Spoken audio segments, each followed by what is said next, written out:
Наш эфир продолжает выпуск новостей. В студии Сергей Михедов. Здравствуйте. Коротко о темах. Главный праздник весны, красоты и нежности. Сегодня Международный женский день. Что дарить женщинам на 8 марта точно знают мужчины в Ленске. Например, красивые изделия из эпоксидной смолы. А в Верхневилюйском районе в честь праздника провели множество мастер-классов.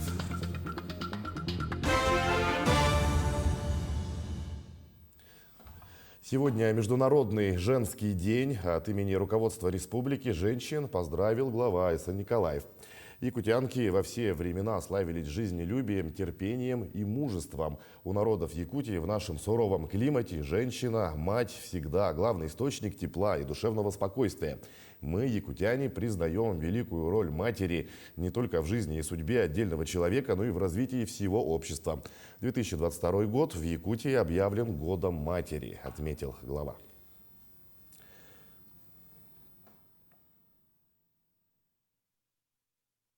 Ну и в этот замечательный день в Якутске родились два малыша. Об этом нашему телеканалу сообщил акушер-гинеколог перинатального центра Роман Юдин.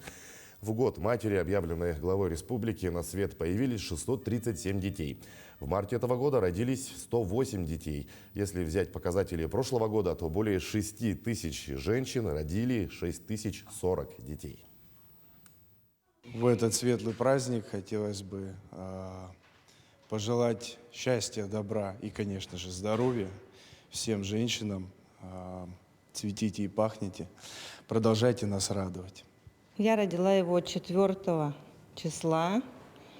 Он у меня 3-й по счету, долгожданный, самый любимый. Для меня в год матери это большая честь, что я родила. Я стала многодетной мамой. Я очень счастлива этому событию. Что дарить женщинам на 8 марта точно знают мужчины в Ленске. Этот город всегда славился талантливыми людьми, которые творят своими руками необычные вещи. Новый вид искусства появился в Ленске. Это изделие из эпоксидной смолы. Что такое техника резин-арт и как ее применяют на практике? Об этом в сюжете Анны Кожевниковой. Вот эти все порошки, которые сыпучие, они летучие, поэтому обязательно нужно быть в маске. Потому что они попадают в дыхательные органы, и это все равно очень опасно для здоровья.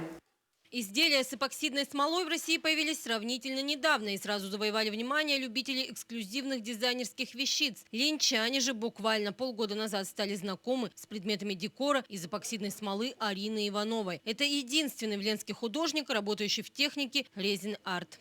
Вообще я всегда была творческим человеком, меня тянуло к творчеству. Раньше я работала с людьми, и потом как-то решила перейти больше на искусство. Эпоксидная смола мне попалась именно в тот период, когда я думала, что нужно что-то поменять. И курсы, и готовые работы я увидела в Инстаграме. Я купила курсы по часам, по изделиям, по подстаканникам и по картинам. И сейчас активно их изучаю и делаю изделия уже сама. Подстаканники, наборы для сервировки стола, настенные часы, разделочные доски и другие предметы декора, выполненные в технике резин-арт, завораживают своим дизайном и невольно притягивают взгляд. Если сам процесс заливки смолы недолгий, то для того, чтобы получить готовое изделие, необходимо 5-6 дней. Сутки смола застывает, затем необходимо время на шлифовку и обработку маслом. Накануне праздников работы у Арины много. Побаловать своих любимых женщин, мам, бабушек, коллег оригинальным подарком спешат изобретательные мужчины. А для тех, кто не знает, что подарить, Арина подготовила подарочные сертификаты. Особенно на праздники люди активно покупают подарки своим родственникам, знакомым, коллегам. Также идут заказы из других городов. Я отправляю в Хабаровский край. Очень часто заказы идут с Мирного. Та смола, на которой я работаю, она имеет сертификат качества, можно использовать пищевые продукты, то есть она абсолютно не опасна. Допустим, при создании подстаканников я использую твердую смолу, при застывании через сутки я покрываю термосмолой. Нужна она для того, чтобы когда ставить горячие кружечки, оно не плавится. Для оригинальности рисунка нужно правильно подобрать краски и удачно скомпоновать цветовую гамму. Для этого прежде всего надо обладать чувством вкуса. Работа с эпоксидной смолой непростая, требует терпения, аккуратности, внимательности, ну и, конечно, запаса творческого потенциала, которым в полной мере обладает наша героиня. Поэтому ее произведения искусства яркие, эксклюзивные, и в каждое вложена душа автора. Анна Кожевникова, Виталий Андреев, Ленск. Идем далее. Владимир Путин объявил о новой выплате для семей с невысокими доходами на детей от 8 до 16 лет включительно. Об этом президент сообщил в поздравлении с Международным женским днем. Владимир Путин уточнил, что мера начнет действовать с 1 апреля, а первые выплаты семьи получат в мае.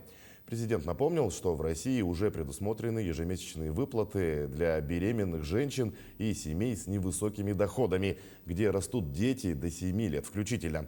Кроме того, помощь получают родители, которые в одиночку воспитывают детей в возрасте от 8 до 16 лет. В честь Международного женского дня в Верхневилюйском Улусе провели множество мастер-классов для прекрасной половины человечества. Активное участие приняло общество молодых матерей. Подробности далее.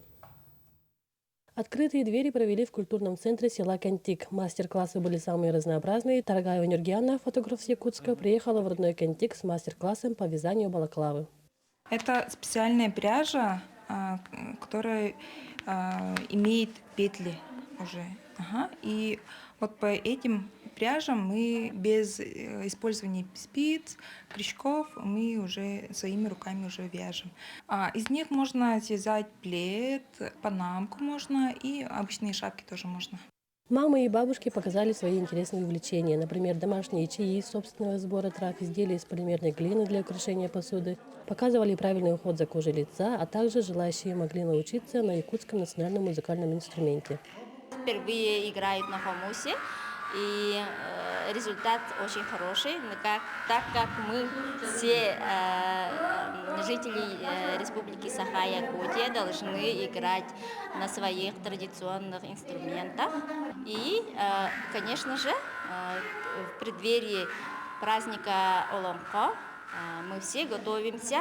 Также в честь Международного женского дня в историко-этнографическом музее Чапустара сделали выставку. В обществе матерей 18 молодых инициативных активных мам. И каждая из них имеет свои интересные хобби, увлечения и талант.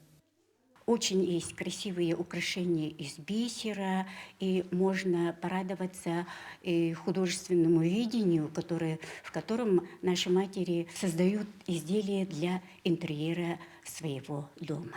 Матери этого общества имеют все разные профессии. Например, наш, скажем, руководитель Сардана Михайловна имеет профессию хореографа. И нам очень, например, легко готовить танец к какому-нибудь конкурсу. Общество молодых матерей вот уже 10 лет развивается и растет, служит примером для детей и молодежи. Они показывают свою активную позицию в жизни села и Улуса как сильные, независимые, талантливые женщины. Валерия Золотарева, Александр Адамов, Верхневилюйск. Дополнительные меры поддержки агрокомплекса готовят в России. Об этом сообщается на сайте Кабмина. Подготовлены предложения по возмещению части затрат на производство хлеба и хлебобулочных изделий. Дополнительно прорабатываются меры поддержки молочной отрасли, чтобы не допустить роста потребительских цен, говорит в сообщении. Также планируют выдавать дополнительные субсидии для льготных кредитов аграриям для проведения полевых работ, финансирование льготной закупки сельхозтехники через инструменты агролизинга в объеме не менее 10 миллиардов рублей. В Мирнинском районе проблем с товарами первой необходимости не предвидится. Склады торговых предприятий заполнены продовольствием в достаточном объеме. Об этом сообщил Роберт Муртазин, начальник управления по предпринимательству и инвестиционной политике. Оперативный штаб по обеспечению устойчивого функционирования предприятий потребительского рынка ведет ежедневный мониторинг цен на продукты и товары первой необходимости. Сообщить о случаях необоснованного завышения цен можно по горячей линии Госкомцен. С полным списком для обращений можно ознакомиться на сайте. В целом по Мирнинскому району ситуация с ценами и запасами продовольственных товаров стабильная. Дефицита товаров и ажиотажа со стороны населения не наблюдается. В настоящее время торговые предприятия осуществляют сезонный закуп товаров до закрытия зимника. Нами ежедневно мониторится ситуация с ценами и запасами продовольственных товаров. Информация оперативно направляется в республику. Таким образом, считаем, что оснований для паники нет. А в случае каких-либо изменений администрация района будет в оперативном порядке информировать население через средства массовой информации. Министерство образования, культуры, спорта, науки и техники Японии ведет набор иностранных студентов с целью подготовки кадров, которые станут связующим звеном между Японией и Россией. Для выявления подходящих кандидатов в СФУ прошел письменный экзамен по японскому языку, который провел вице-консул по образованию и культуре Генконсульства Японии в Хабаровске. Лучшие студенты пройдут обучение в Японии в одном из университетов в течение 1 года, смогут повысить уровень знаний. Мы проводим письменный экзамен по японскому языку с целью отбора кандидатов на участие в программах Министерства образования Японии. То есть студенты, кто сдал этот экзамен, будет изучать японский язык или японскую культуру в Японии. Мы даем стипендию. Они бесплатно изучать японский язык и японскую культуру в университете, где они желают. В Татинском районе музей Тата организовал республиканский конкурс ледовых скульптур, посвященный Году Матери. Всего приняли участие 9 мастеров из Верхневилюйского, Мегино-Конгаласского, Тампонского и Татинского районов. По итогам двухдневного конкурса 3-е место занял представитель Верхневилюйска Леонид Афанасьев. 2-е место досталось педагогу станции юных натуралистов села Этыккёль Василию Назарову. А победителем конкурса стал житель Мегино-Конгаласского улуса Джилустан Марков. В прошлом году мы организовали конкурс внутри района, и тогда еще наметили планы, что вот в будущем сезоне мы будем организовать республиканский конкурс ледовых скульптур. И на этот раз нам удалось пригласить мастеров других районов. Наш район уже начинает весенний сезон музейной сети. Черкионский музей, Этыккёльский музей уже начинаем весенний сезон. В нашем музее еще для посетителей будут представлены именно горки для катания, различные аттракционы весенние и музейные экскурсии по музейным объектам. Мужчины телеканала «Якутия-24» поздравляют всех женщин с праздником. Мы следим за развитием событий. Оставайтесь с нами.